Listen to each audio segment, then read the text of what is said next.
On the first Coffin guitar, the neck was stripy and the body was, well, from the front anyway, much more plain.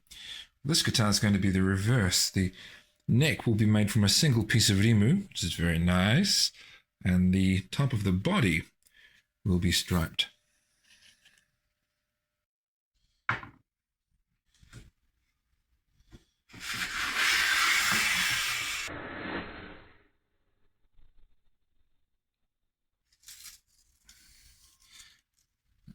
There's very little more satisfying in woodwork than producing tissue-thin shavings with your plane that you've just sharpened.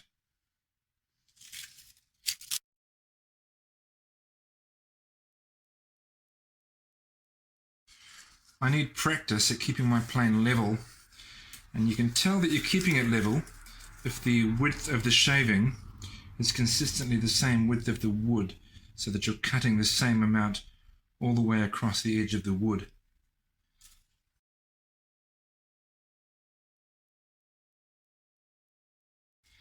And I'm still not doing that, but I'm getting there.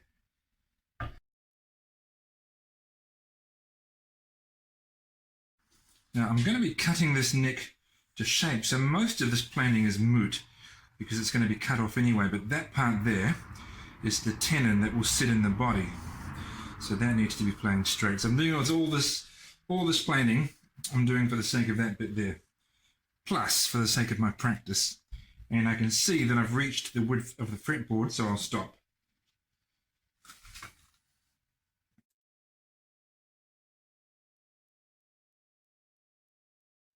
Widening the headstock so when that's dry I can cut it to shape and then get on with the rest of the neck.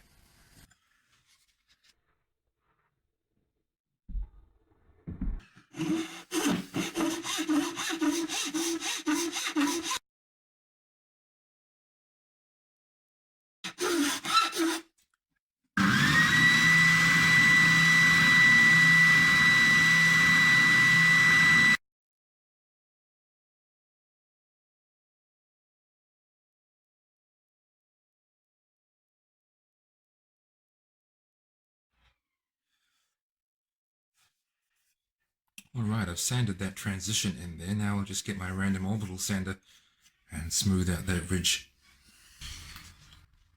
As is my pretty regular habit now, I'm using a 12-inch radius sanding block on the fretboard.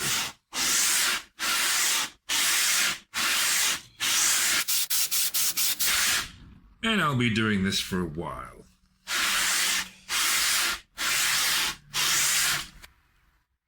Well, I have the fretboard sanded down to a consistent 12-inch radius all over, up to 300 grit, so it's nice and smooth. And I'm going to try something for the first time. I don't have an arbor press, which is a larger machine with a handle. It's a dedicated machine just for pressing. But instead what I've got is this fret press insert for my drill press, and it comes with a number of different sized cauls with different radius curves on them.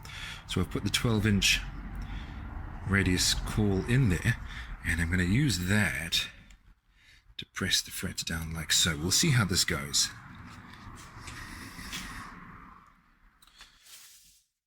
So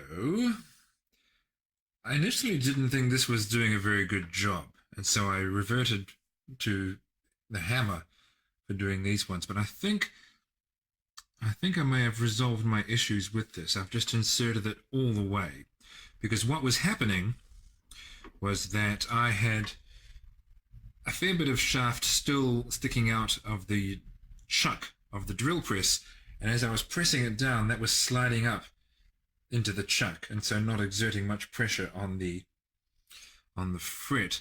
I've pushed it all the way in, and that's not happening anymore. I've just successfully done that one. So rather than show you the failed effort before, I'll just show you this now working quite successfully, I think. I forget how long it's been since I've done a fretting where I've used glue, or if you've watched anyone else do it, they'll tell you the same story. The PVA glue, the white glue that you put down into the fret slot before you put the fret in, really isn't for holding the fret in. I mean, it may do that a very small amount, but that's not why you're doing it. The pinching slot on the tang of the fret, that's what's going to hold the fret in. This is just to make sure that there are no gaps once you've put the fret in. There are no hollow parts in the fret slot. Okay. And I don't mind.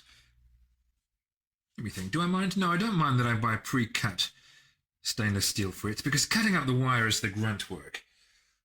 That's how I'm going to justify it anyway. I just don't like the fact that there are these heavy plastic pouches that they come in. Yeah, we don't like to produce waste if we can help it.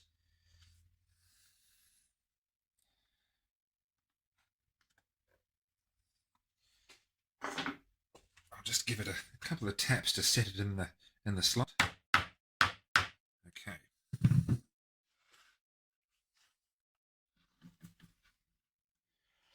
It should sit nicely on the crown of the fret because it is self-leveling on that swivel.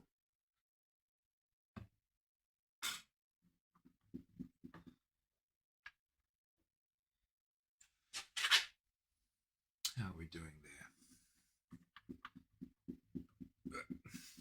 Wobbling a bit. But that looks pretty good. That seems to be pressed in quite nicely. Okay, so I initially may have judged this a little bit harshly. My only concern is that I'm aware that when I'm actually pushing the fret down into the slot, it's a bit more force than you would normally apply when using a drill press. That's probably not good for it. So it works, but at some point I think I'm probably going to get a small arbor press so I can put this insert into the arbor press rather than use my drill press. But it seems to be working as designed. So if you've got a very small drill press, which is not quite as strong as a big one like this, it might not be a good idea. I have heard stories of people, I've heard stories online, or seen them online, of people using something like this with a very small drill press and stripping the gears that push the chuck down, just because it didn't have the grunt to do it. I didn't think that would be a problem with my drill press, but it is still probably more force than is ideal. So I'm just establishing that this thing works, and then I will get an arbor press. The more I think about it, the more I think that's a good idea.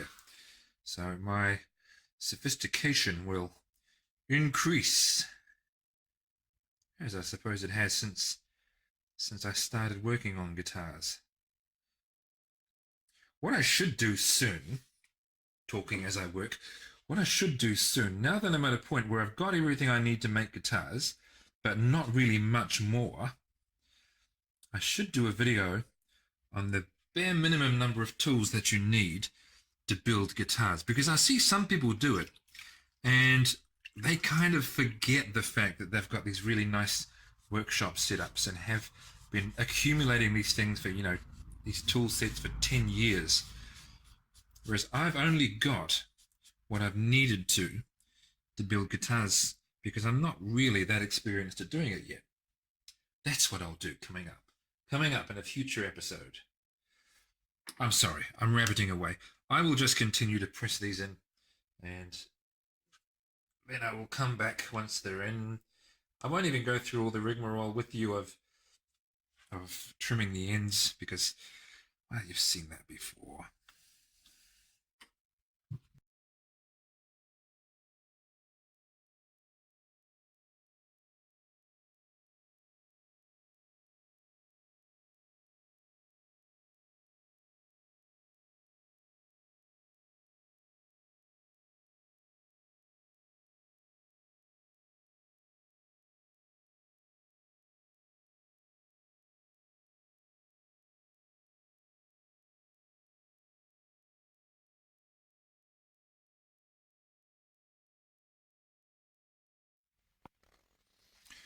all in, all in. And that went pretty smoothly once I had a system figured out. So, I'm just going to go ahead and trim these, and then I will carve the neck. Yeah, I like carving necks. I'll do that next. Next.